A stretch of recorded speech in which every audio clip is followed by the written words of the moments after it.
Journeys Ahead, Beyond Trilogy, Part 3, Chapter 3, Expect the Unexpected. Written and narrated by T.S. ProArt.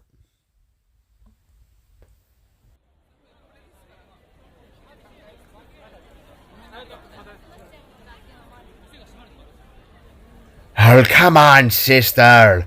At least try and line up a bit. Look on the bright side of things.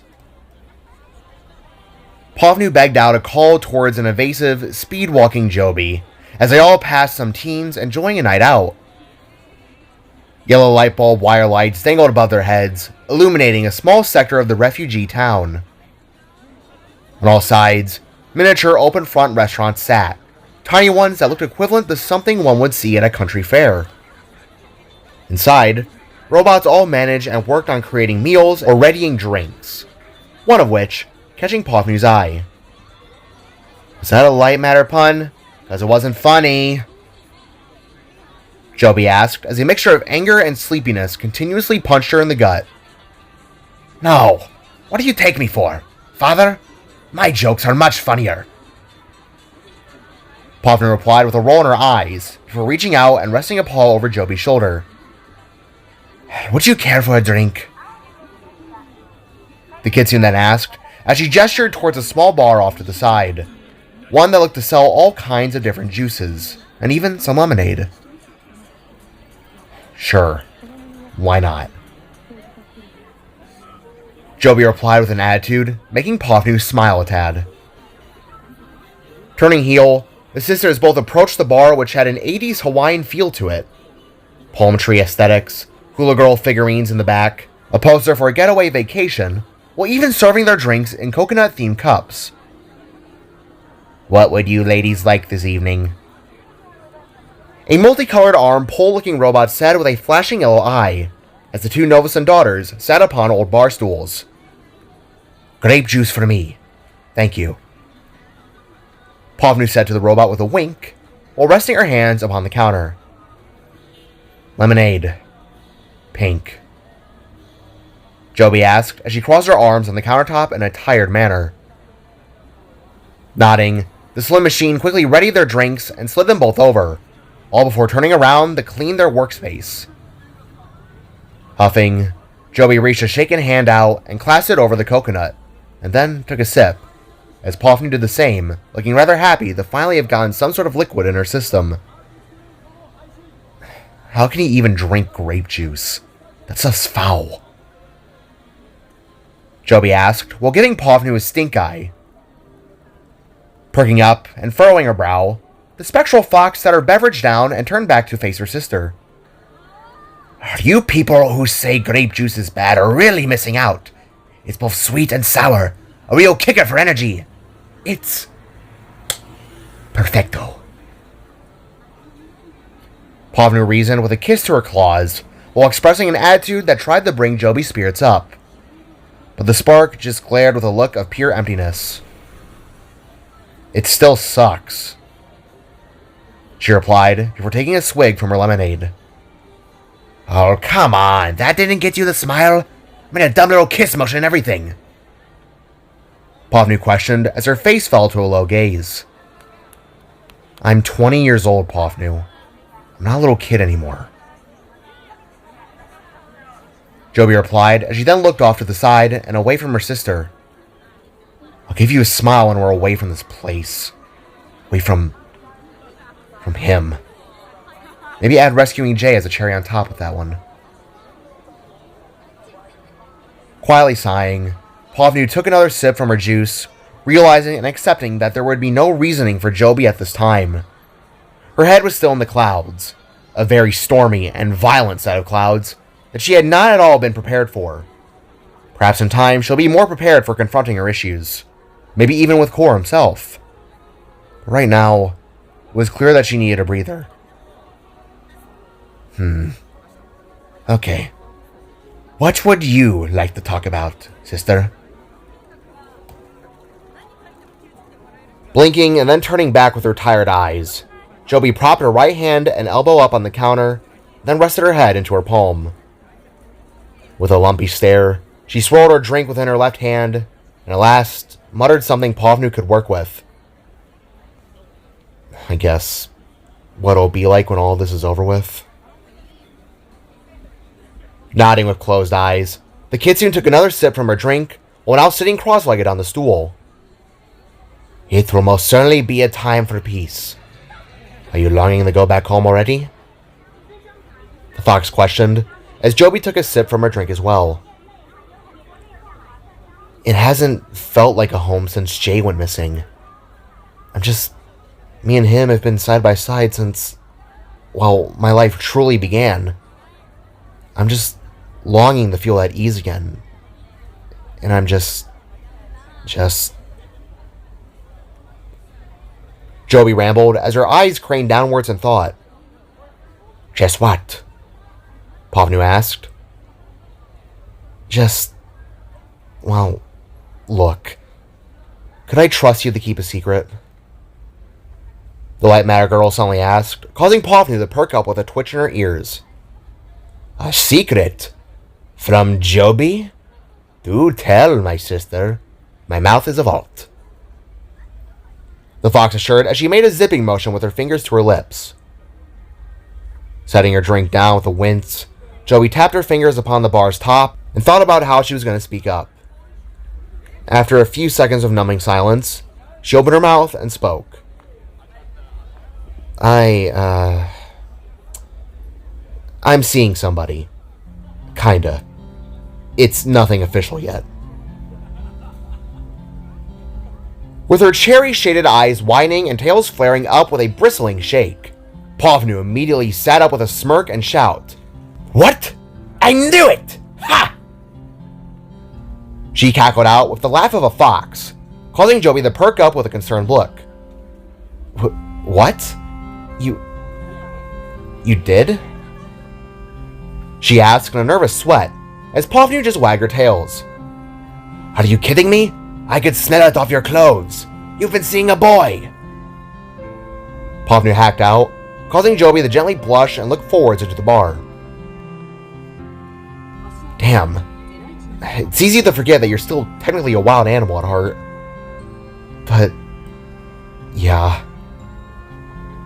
Joby muttered as Povnu leaned forwards in an intriguing manner. Girl, you got to spill the beans. What's his name? What's he like? The fox asked, causing Joby to enter a flustered state. His name's Elijah. Short guy. 5'5", part of Tucker's race. He's a fighter, but a sweetheart. Joby explained as she began to twirl one of her green gems that dangled from around her horns in her finger. The reason why I'm bringing this up is I haven't made things official because of all this. I've been too stressed to even begin the prospect of some kind of relationship. He understands, but I could see the disappointment in his eyes. Looking down with a sigh, Joby stared into her reflection within the lemonade's liquidy form, seeing and witnessing her face change and shift within its ripples. I just want things to go back to how they were. I want to live my life. Flee the nest, you know? But right now, I feel like I'm just back to where I was all those years ago. Joby sadly expressed before holding her head in her hands. Reaching out, Povnu gave an understanding glare, wrapped her arm around Joby's shoulder, and held her close by her fluffy side. Ah, honey. Things will eventually turn around. Tell me more about him. How'd you meet? What's he like? Smiling just a tad, Joby gently rested herself into her sister's side as images of Elijah began to flash within her mind. He's sort of a country guy. Scruffy facial hair. Tends to wear flannels and a bunch of laid-back crap. We actually met when I was on patrol one night. He's a vigilante. Kind of like how Mom and Dad started. Tilting her head to this, Povnu's facial expression shifted down into a state of intriguing curiosity that wanted to know more. Vigilante? Regular guy, or does he have any special gifts? Fox asked, as Joby began to gently blush. Oh, he's got a gift, all right. Several of them. Charm, kindness, kissing, and,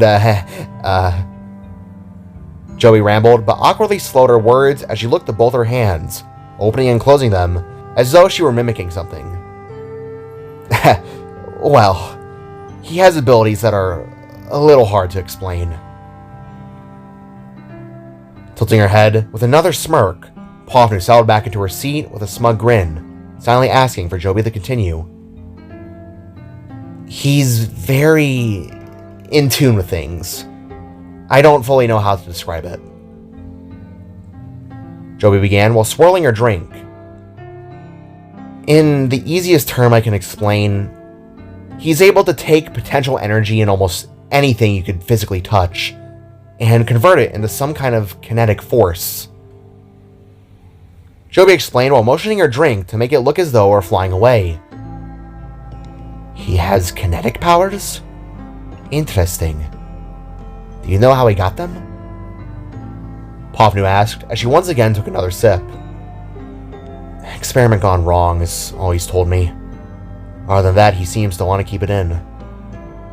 As someone who's felt as though they've been nothing more than an experiment, I can't say I blame the guy. Furrowing her brow, Joby looked back forwards with a sigh.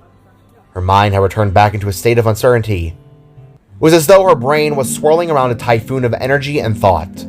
There was so much she longed for, yet so much that felt as though it was holding her back. It was all a mess in truth, one that just never seemed to clear.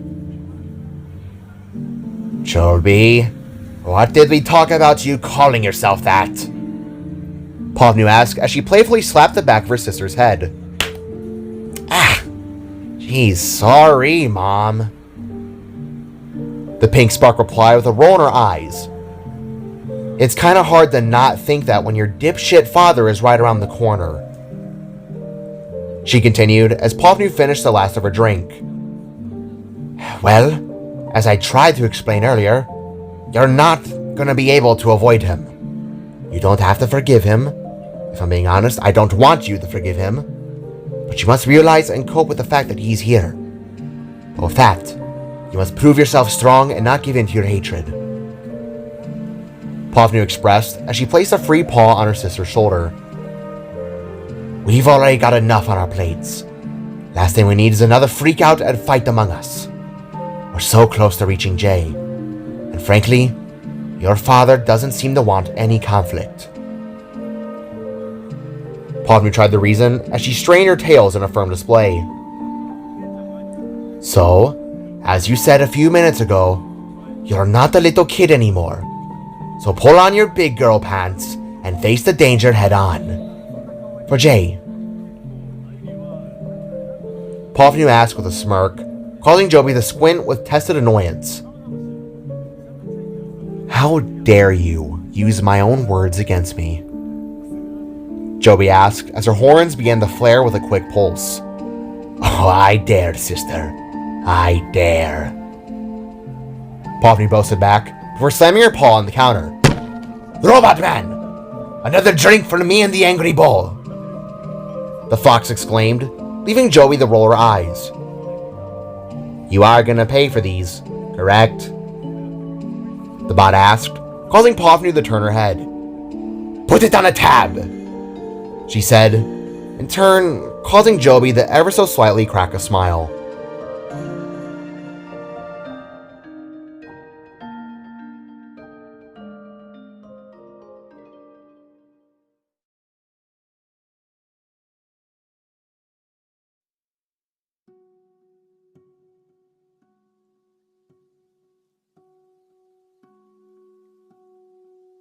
Gently opening his eyes to the sound of muffled chattering, Void squinted to the faint, fading light that illuminated from outside his tent. Morning time, he figured, while trying to sit up from an inflatable sleeping mattress. As he did, he suddenly took notice of Jida, practically clinging to him as though she were a koala. Both of her arms and legs were wrapped tightly around his body, as she rested on top of him like the sleeping beauty she was. Her now purple cosmic hair had even been dropped over one half of the spark's face, causing him to sigh in realization. Freckles, time to get up, Void asked in a groggy state while poking the back of his wife's head. 5 more minutes. She yawned out to Void's slight annoyance. Gently sighing and rolling his eyes, Void took off their blanket to reveal her latched, white tank top short-wearing form. Reaching down, the spark smirked and then began to tickle the sides of Jida's waist. Come on, Grape Lady, we gotta get moving. Now shooting up with a yelp, the long and shaggy-haired musician glared down towards Void, who held a devious little smirk for her viewing pleasure. Seriously? She asked with a playful shove to the side of Void's squishy face. But, 5 minutes too long, love. Every second counts at the moment. The spark reasoned as Jida pinned him down by the wrists. Looking upon him with her tired eyes, she took in a breath and then warped her regular attire back over her body. You're not wrong. Thanks for the wake-up call. For a short few lingering seconds, the married pair just stared into each other's eyes, their tired and thoughtful purple and ruby-colored eyes. Quietly smirking, the two of them began to slowly lean in for a kiss, but were suddenly interrupted by a smack on the tent's side. Hey! Lovebirds! We can frickin' see your shadows! Save it for later! It was Vivian, sounding rather tested by their actions. Oh, sorry. Void awkwardly called as he and Jida suddenly scrambled off each other and left the tent's confines. Walking into the light, the pair were greeted the clear skies that swirled with what appeared to now be pink clouds above. Glass origami-shaped birds flew through the air as Team Orbisalt had all looked ready to get on with the day ahead. Joby and Pofno had even now rejoined them, looking to have actually gotten very little sleep. Hey, Joby! Void asked as both him and Jida ran past their reflections and to their daughter. Are you... He continued to speak before Joby snapped back. Fine. I'm fine. Walking up, Pofno rested a paw over her sister's left shoulder and nodded down to her parents. Things should be tame going forwards. Nodding, Void leaned down and pressed his forehead against Joby's, rubbing it back and forth as a means to give some semblance of comfort. Stay strong, he asked as Joby gently rubbed back. I'm trying. As if on some kind of soul-crushing cue, the voice of Kor rang out over the town, being broadcasted through a large announcement speakers scattered about.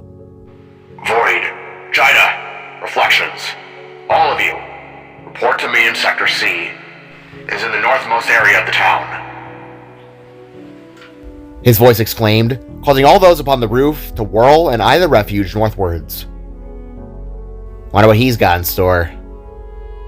GB pondered as he hopped up and landed upon V's shoulder. If this core is anything like mine, then surely something outlandish. The green Matterbear speculated with an emerald flicker in his eyes. Taking in a deep breath, Joby collected herself and was the first to move forwards, leaving everyone else to follow in tow. Marching together through the town, the large team passed by many of the children, playing, doing chores, running errands, doing what an average community would do. Although most were still a little hesitant, everyone could see that this place wasn't one of damage or hate. It was rather a place of peace, a place that Kor seemed to have taken good care of. Coming to a stop, everyone looked upwards and upon a large garage door connected to a fairly massive shed building.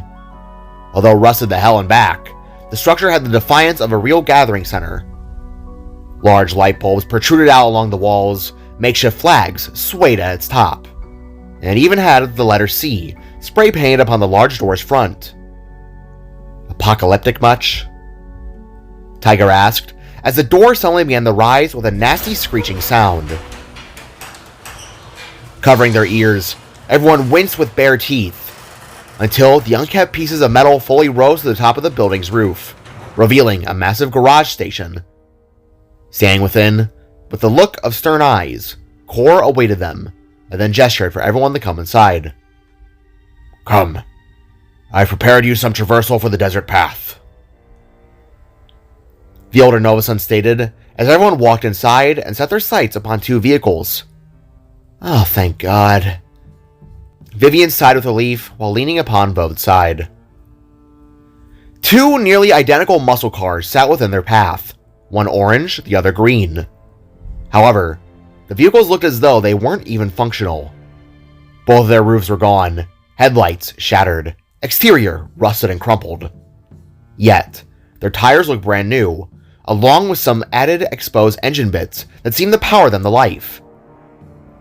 Between both their large forms was a big, modified, very robust, black and orange steel motorcycle that Kor gently took a seat upon. Looking back to the others, he took in a breath and spoke. Void, what I told you last night still holds true.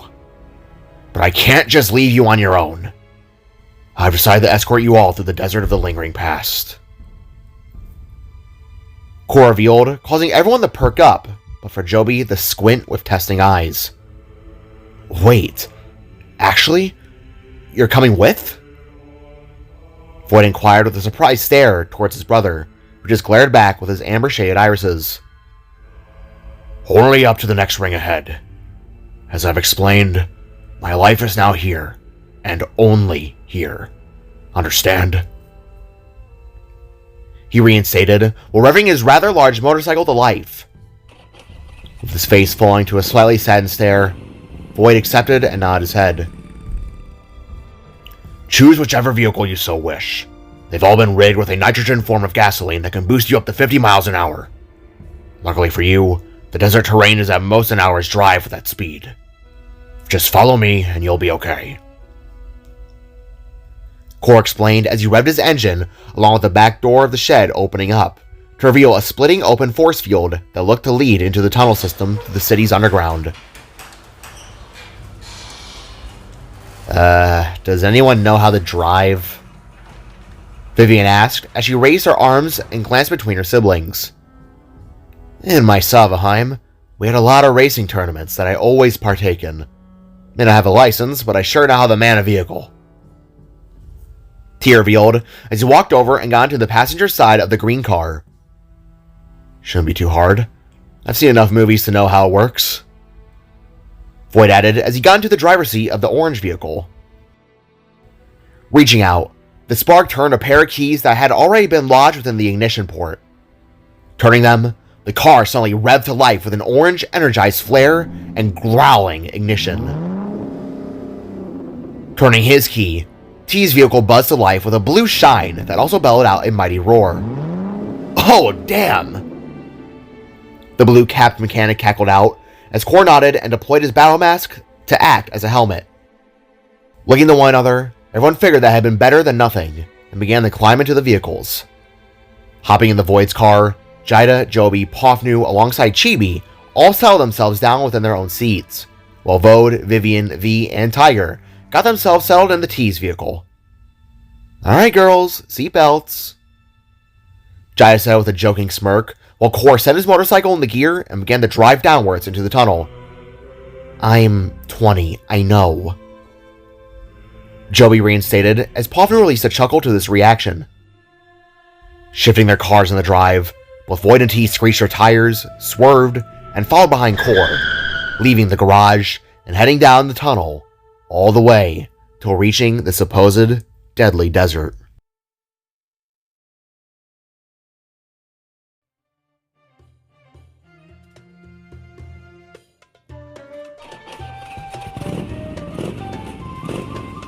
Crossing through to a bright yellow exit light, the 3 vehicles all suddenly shot out of a large pipe and entered an environment that looked like a complete 180 compared to the city. The team had entered what was 100% the desert of the lingering past. White, tan, and red sand stretched on for a long while, being joined by towering stone mountains, lingering cacti, and random items. Sticking out from the desert sands were cars, old buildings, signs, planes, really the most random selection of whatever one could think of. There had even been what appeared to be a submerged nausea fortress in the sands in the far-off distance. The sun above their heads had gone from a blue shine to that of a deep red orange. From this shift, the air went from cold to humid and then steaming hot, causing the group to wince but continue to follow behind Core to what looked like a giant wall of light a few miles off. Tira's might. A little hot much? Vivian asked with a wince as she turned her frostbiter hand around and began to spin its claws, spraying out a cold breeze to ease herself from the heat. Looks like it's gonna be a long ride, Vode added as he tried to get a better feel for the wind hitting his face. Looking behind herself, Jada could see that the city had looked to have been sliced in half, creating the border for the desert, which left things all the stranger. Looking past these split buildings, she was finally able to set her sights on the designer. A tall, massive, orange-starred black being with large arms and a huge circular head. Oh, he's a chunky one, she expressed in awe before looking back forwards to the desert ahead.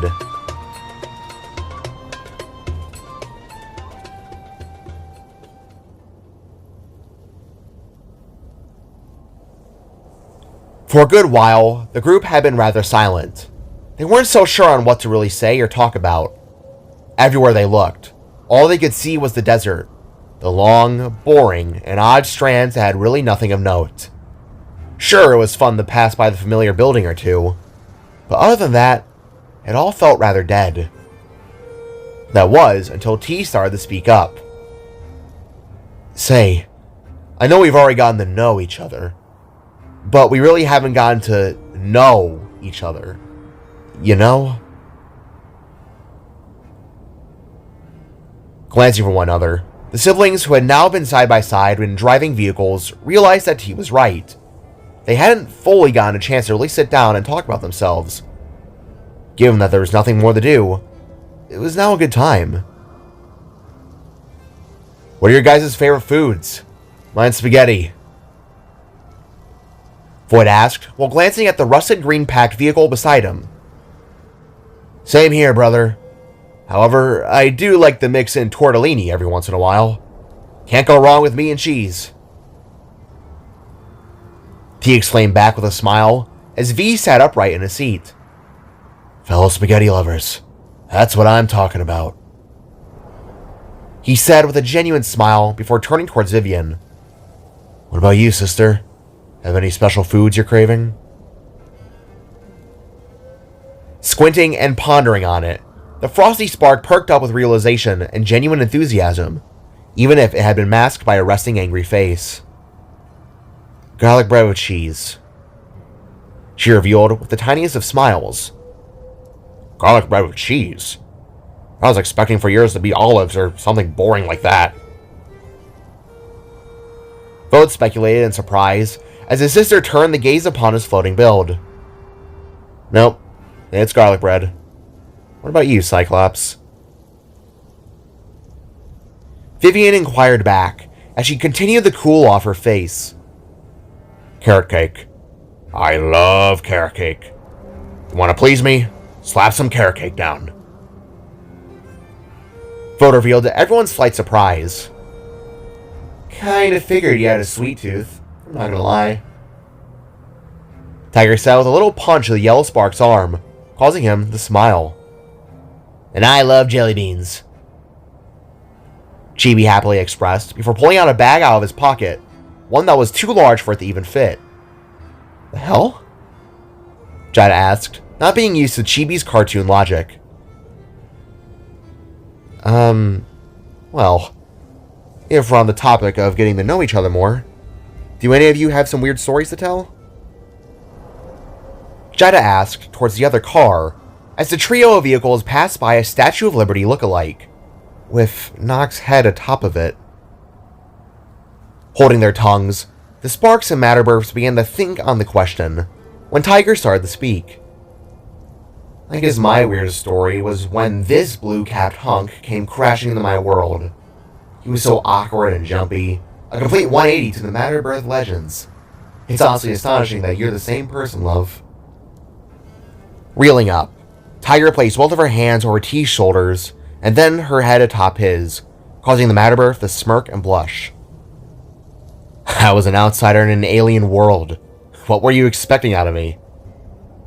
He asked with a flowing beard in the wind. Quietly chuckling, Tiger just kissed his forehead and allowed for another to speak up. Well, my weirdest story involves not how we met, but the day she confessed her feelings for me. Vivian began as she gently held onto her frosted necklace. It was Christmas morning. We had decided to go out for a walk through the city to just clear our heads. Snow was falling, winds were tame. It was beautiful. So very beautiful. Holding the necklace close to her chest, Vivian gazed up to her siblings with the tiniest of smiles, before continuing on with her story. Eventually, we wandered into the city's Central Park, took a seat on a bench by a frozen fountain, and that's where she wanted to tell me something. I asked her, "What's up?" She says, "I've been wanting to tell you this for a long time, but I've been so nervous to even form the words." I look at her, she looks at me, and I say, "You can tell me anything." Vivian continued as her cheeks began to fluster just a bit from the memory, making everyone a little bit happy to see her happy, even if it had been there for a fleeting moment.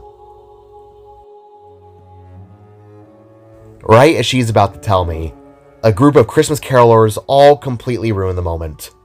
She was on the brink of confessing, and then we hear the song of Old St. John by a 12-year-old in our ears. Vivian reeled as she and the others chuckled out to this tale. How did she actually confess? If you don't mind me asking. Jida inquired as Vivian looked at her with familiar-sided eyes. We ended up ice skating on a path of her own making. This little necklace you see, it gave her cosmic frost. With it, she could do anything with the winds of winter, as I do now. Vivian explained as she held up her necklace again that continued to glimmer with power. We danced and sang until she kissed me mid-spin. Looking down at her love's frosted necklace, Vivian took in a breath before dropping it back down to her chest once more. It's a comforting memory in dark times. She finished as V reached out and rubbed her shoulder with an understanding nod. I'm sure she's watching down upon you with a smile right now, my sister. The Matterbirth said, trying to ease the darker undertone. If only. Vivian mumbled in a quiet breath that nobody but herself heard. Thanks. She then followed up with an audible acceptance. Honestly, I don't think I have any funny stories of note. Most of my life has been self-solitary after, you know. Vode spoke up, with V behind him looking to agree. I know I have a few, but some of those memories are coming back to me. Lotus really did a number on my brain to tell you all the truth. Turning her head, Joby eyed V down with a worried stare before asking, How are you doing actually, now that he's gone? Looking back, V stared upon his daughter's reflection and smiled. His Joby never got the chance to grow up, so to see a variant at least reach her prime gave him some sense of comfort through it all. It's been really quiet in here, the Matterbirth said while tapping his noggin. Outside of that, I'm still trying to adjust back to my own skin. When all this is over, I could use some heavy modification repairs. V expressed with a wince as he looked at his hands and body. Half of these parts don't even belong to me. I'm like a void Frankenstein. These pieces deserve proper burial. Reaching down, the Matterbirth stroked his right arm as a sense of unease washed over his soul. Don't worry, big guy. We'll get you all fixed up and ready for the next day soon. T said with a grin as they all passed by fallen over star slashers from both V's and T's Matter War. Yeah, I've got a ton of old body mechs we could use. You're definitely due for an upgrade, big guy. Void added as the desert heat continued to rage down on their souls. Oh, I have a good one. What was the most intense enemy you have all ever faced? Pavnu asked, kicking the conversation into a completely different vibe. Oh, without a doubt my mother, Matira. Never had I expected to face such a force. She was kinda how Kor was with his reformatter thing. Tricked me into making a big machine that would terraform my universe into a new matter realm. It's a long story. The bearded inventor exclaimed, leaving Void a tad puzzled by his mom being his supposed god. But that was the rules with Reflections, he supposed. Anything was possible. For me, it was my Jada. That's all I'm going to say. Void joined in as he looked off to the hot sands, watching as each flake of it drizzled on by within the wind. Since you've already brought Mom up, I'd say the memory storm. Heaviest battle trip of my life. I got my son out of it, though. V also said before leaning back into his seat. Oh, for me it was the Ameliorite generals. Scrape, Scorch, and my Uncle Scorn. Real nasty bunch they were. Tiger said, causing Jaya to perk up. You had an asshole uncle too? She inquired. So do you? Tiger replied, leaving the both of them to smirk. I'd rather not answer this question. Vivian said with a little frown as she too turned and gazed upon the sands. I battled a big hawk-looking thing. She would shoot eggs from her mouth that exploded in the scorpions. Real mean one, that was. Chibi said while shoving a handful of jelly beans into his mouth, leaving everyone still baffled on his behalf. Well, if we're talking insane, there's quite a few on my end.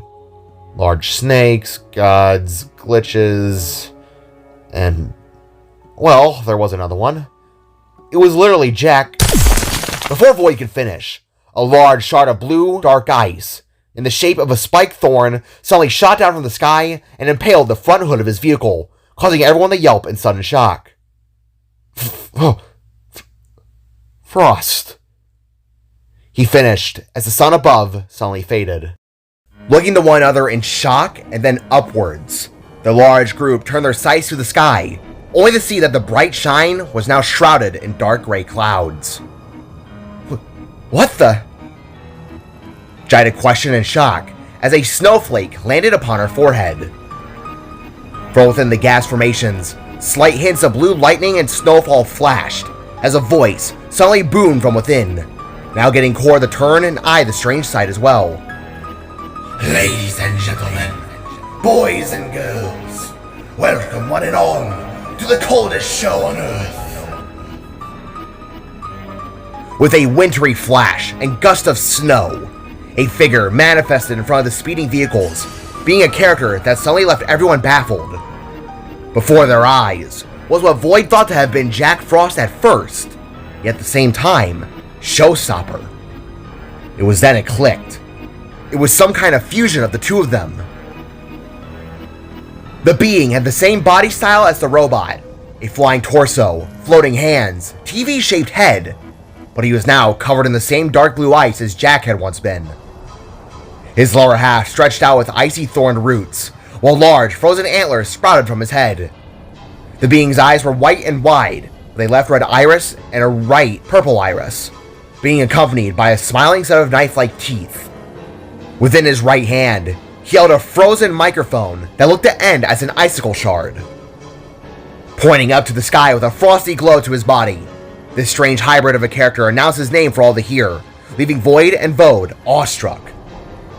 The name's JJ Froststarter. Welcome to Winter Wonderhell.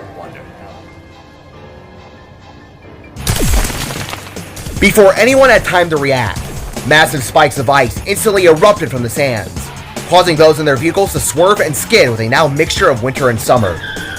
Scrap! It's a Beyonder illusion! Stay sharp!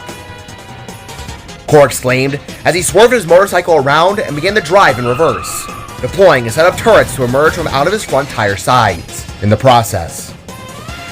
What the hell did they do to Showstopper?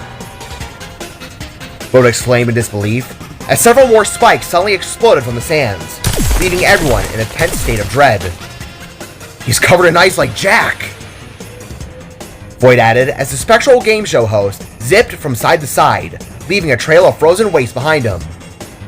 Did the big guys fuse them? Joby asked as she activated both of her arm blasters and began to open fire upon the spirit. The big guys will test you on your journey to the pillar. That includes the chance of your memories fusing into abominations such as this. Now duck! Kor exclaimed as he began to blast out rounds of condensed fire from his motorcycle that struck the frosty beast in his back. Skidding to their lefts and rights, Void and team maneuvered their vehicles away as Kor unleashed his barrage of firepower onto Froststarter. Breaking out a howl of rage, the spirit turned around and clapped his mitts together, sending out a large wall of ice. From this, Kor was suddenly taken off guard and struck in the lower half of his chin. With an audible crack, the older Novason was flung off his bike and into the air, having been knocked out cold. Literally. Kor! Void called with instant worry as his brother began to descend back down to the rapidly passing sands. Working on instinct, Jida reached her hands out and projectile warped Kor from the air and into the back half of their car. Yelping, Joby scooted away as the massive form of her dad laid limp in a sleeping state. There was now a gash in the lower half of his chin that was frostbitten, making the situation a little bit worse. You alright? V asked as the duo vehicles continued to dodge around emerging shards of ice. Health code! Frostbite! Poppy replied as she began to assess Kor's injury. Oh, fun! What shivering fun! Froststarter boasted as ice lightning began to suddenly strike the desert down, resulting in the sands to actually turn into a mix of snow and glass. A ring passage thing! Whatever the barrier is, it's still a while ahead! We need to shake this guy if we're gonna make it! He exclaimed as the ice shard strikes began to grow more violent and rough upon summon. Glancing from their allies and then each other, both Jida and Tiger clicked with a green thought and nodded their heads. Ice doesn't mix well with fire. You two try not to flip your vehicles. Jida expressed with a kiss to Void's cheek before blasting upwards in a solar-flared flight. Following suit, Tiger entered into her more spectral form and rose as well, burning with her matter-like ectoplasm.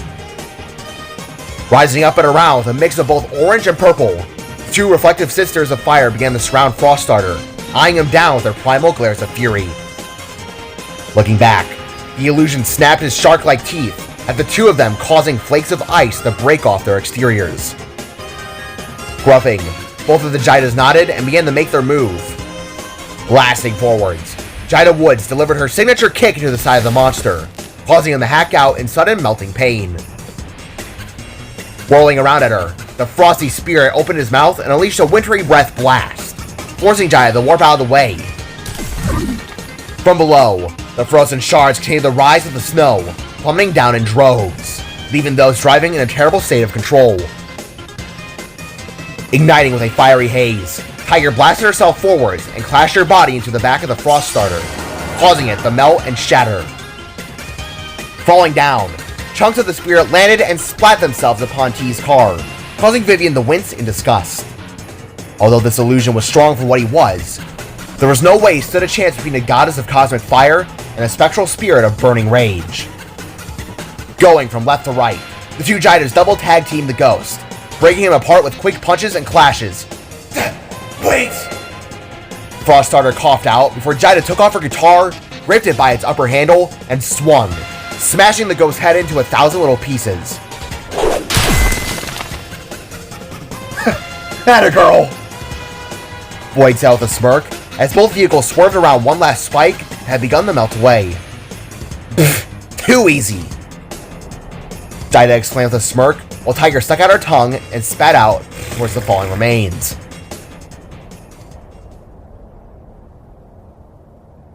With the sudden snowstorm clearing as fast as it had come, the two giants descended back down and got within their seats.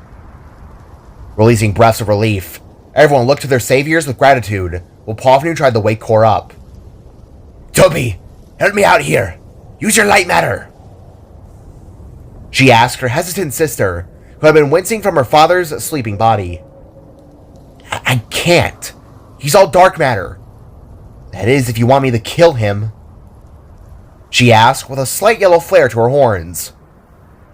Looking up with a glare, Pofnu just shook her head as she then tried to slap the older Novason awake. Hey, come on, big guy. You have places to be, and we can't take you with, as you said. She exclaimed, only to be met with nothing but a sleeping face. Shit. Father, what are we gonna do with him? The fox then asked, causing Void to look over his shoulder in a baffled manner. Scrap. I don't know. Void mumbled as both him and T hit their brakes and skid to a stop.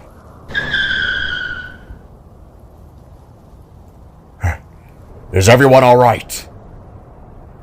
Void asked as he reached out and rubbed some snow off of Vivian's shoulder sphere. I don't know. I don't even think I processed what just happened there, I'll be honest. V answered as he rubbed the back of his head. I puked again. Chibi mumbled as a rainbow stream of saliva spilled down the sides of his mouth. Taking in a low breath, Jida turned her sights upon Kor and placed a hand upon his jagged spiked arm that had been slightly covered by his old cloak that he'd been wearing again. Maybe I can try and warp him back? I'm not sure if I can reach that far, though. Jida suggested, as she glanced towards the city, and then stopped with widening eyes. I don't know, Freckles. I'm not sure if I'm comfortable with you warping that far in this realm, this confusing freaking realm. I think that... What is it? Void then asked, as he eyed his wife's 1,000-yard stare. Upon noticing this, everyone who had been eyeing the musician followed her gaze and immediately fell still as to what they saw.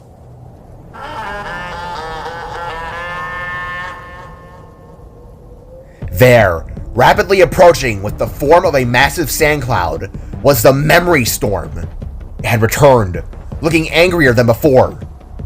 Its purple and red eye beamed with hatred as its clouded mass struck the sands and boomed with lightning as it practically crawled itself towards the group at an advancing and deadly speed.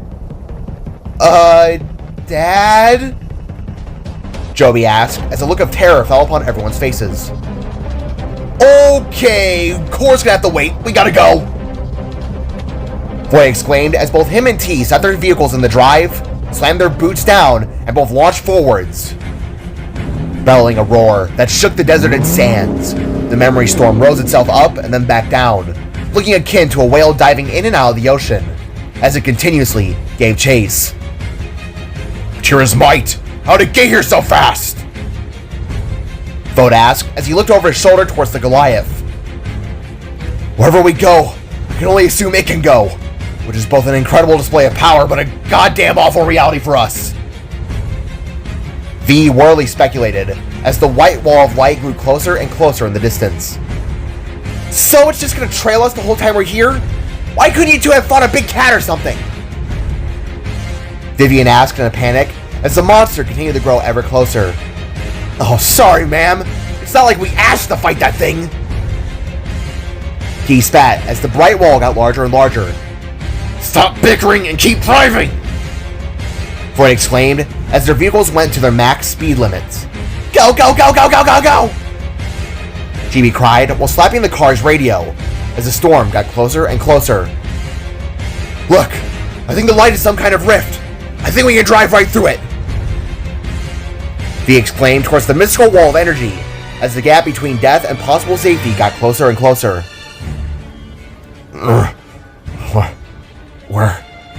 What's going on? Where am I?